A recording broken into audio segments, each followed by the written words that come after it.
I'd be willing to make a bet right now that in about 20 or 30 years, stories like this won't matter, and we're going to look back on this as bigoted.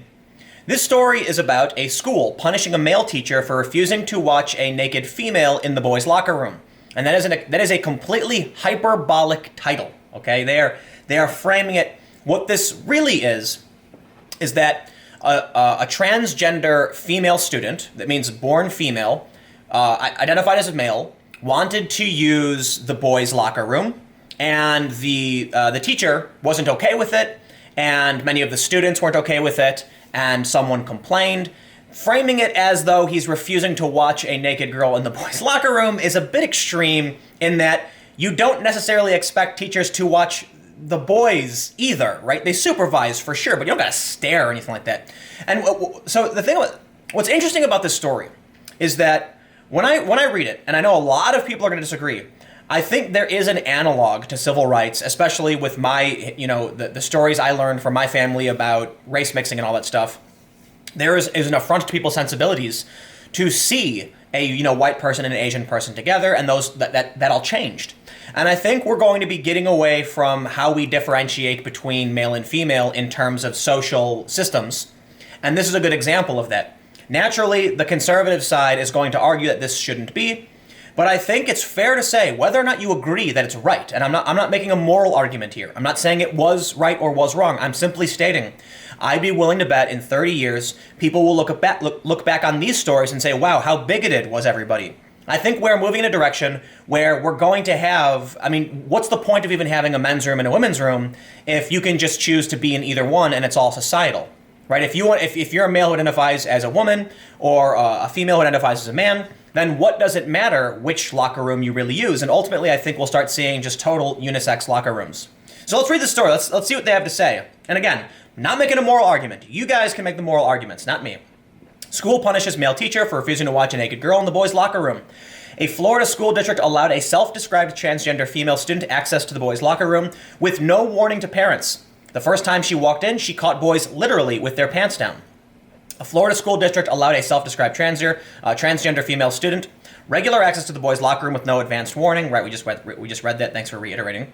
And this is from a complaint letter. They said that they had been observed changing by an obvious girl. With a gag order, school administrators forbade teachers from talking about the change and ordered a male PE teacher to supervise the potentially undressed girl in the Chasco Middle School locker room, the letter says. When he refused to knowingly place himself in a position to observe a minor female in the nude or otherwise in a state of undress, administrators told him he will be transferred to another school as discipline for not doing your job in the locker room.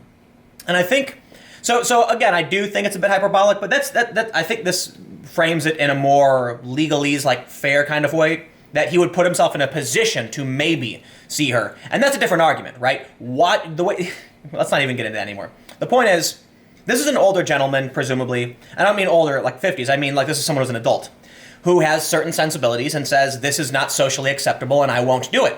However, based on new social changes and rules and laws, actually, he is now a bigot for having, believing in certain things. And while I did say it has an analog kind of to civil rights, I will say that there is a difference between someone based on race, like, two children who are Latino, Asian, black, and white, they're still male or female. And thus, you can still differentiate between, the genders or the sexes. This is a different scenario. But again, I think in 30 years, we're going to look back on this and be like, what's the big deal? A society will. And so for all of you who are staunch traditionalists and conservatives, well, you go ahead and make your moral arguments, but I really do think this is not a fight you're going to win. In an email, an administrator initially threatened to pull the male coach, to put the male coach on administrative leave, telling him that refusing to supervise a potentially naked female student would not be tolerated, said Liberty Counsel attorney Richard Mast. The school's other PE teacher, who is female, also objected and was ignored. So this is not just a man. This is both male and female objecting to these rules. Pasco parents have yet to be informed by the school of the situation, yet transgender student continues to have open access to private male areas, according to Liberty Counsel. Despite the initial September incident, then legal contact in October, the elected board for the district with 70,500 students has so far taken no action, and administrators have refused to budge. Unfortunately, these things are going on across the country, primarily with school psychologists and guidance counselors, said Mast. He noted that it's standard for public schools to pass transgender policies without informing parents, voters, or taxpayers first. That means the public only hears about it after children have been affected, withholding all opportunities for parents to prevent their child's exposure to this kind of sexual indoctrination, confusion, and exploitation. Last year in a Georgia public school, a 5-year-old girl was allegedly assaulted by a gender-fluid male classmate in the school bathroom after a transgender policy allowed him access. He allegedly pushed her against the wall and repeatedly jammed his fingers inside her while she struggled.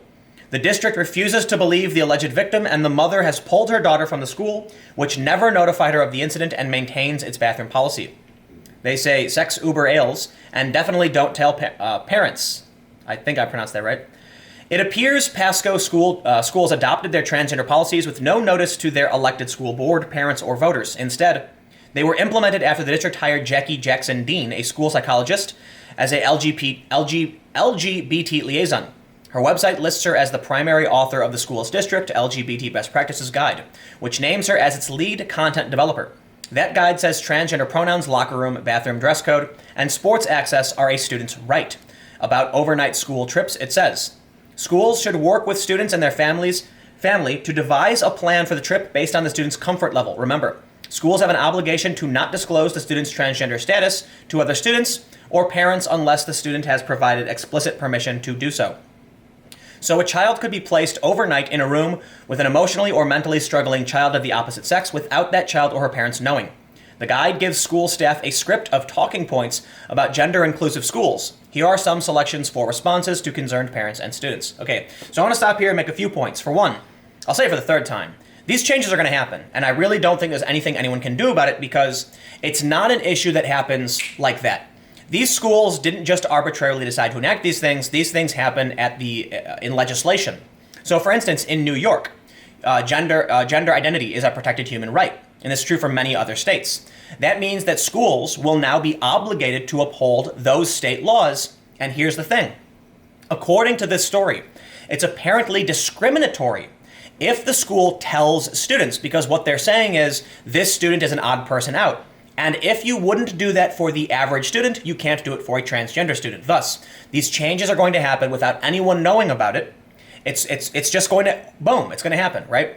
It's all downstream from cultural issues, right? You'll see the cultural issue a few years ago, then it moves to legislation.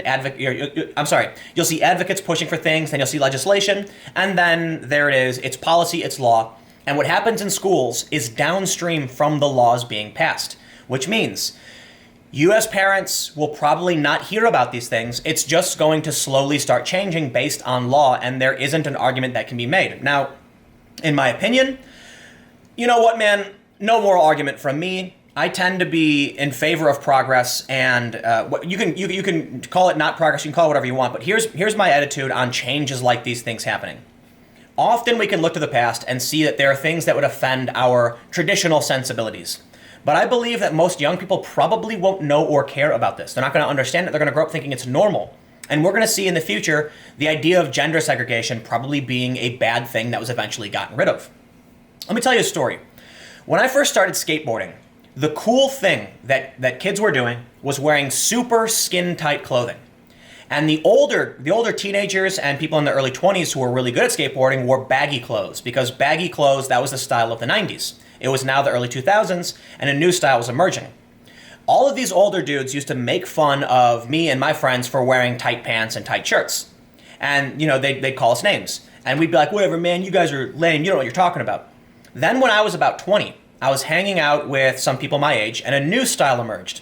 This style had young people wearing dickies, like pants that are made of fabric, but they didn't go all the way down to their shoes like they were floods. People would make fun of, like, where's the flood, man, because the ankle was too high.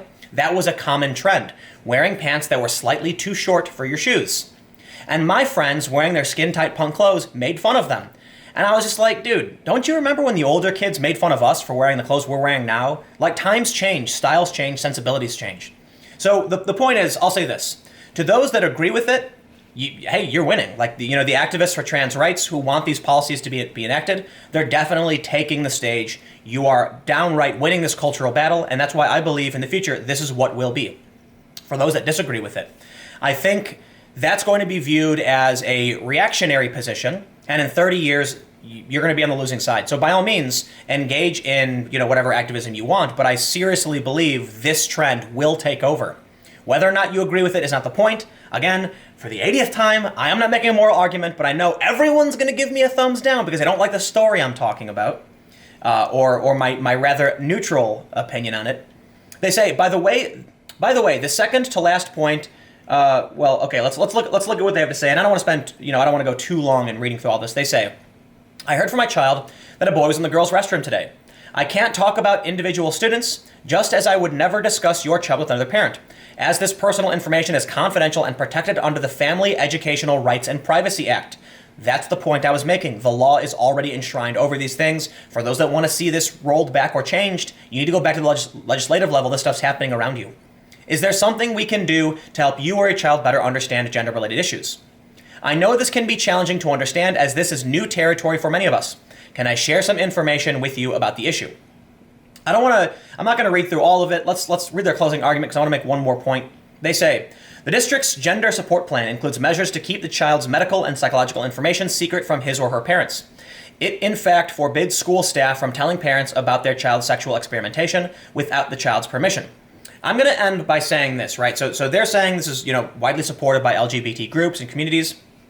There was a story that I covered a while ago that found gender-neutral bathrooms were leading to an increase in assault against women. There are some things that are absolutely true. Men are more likely to abuse women. Men are also more likely to be violent towards men, right?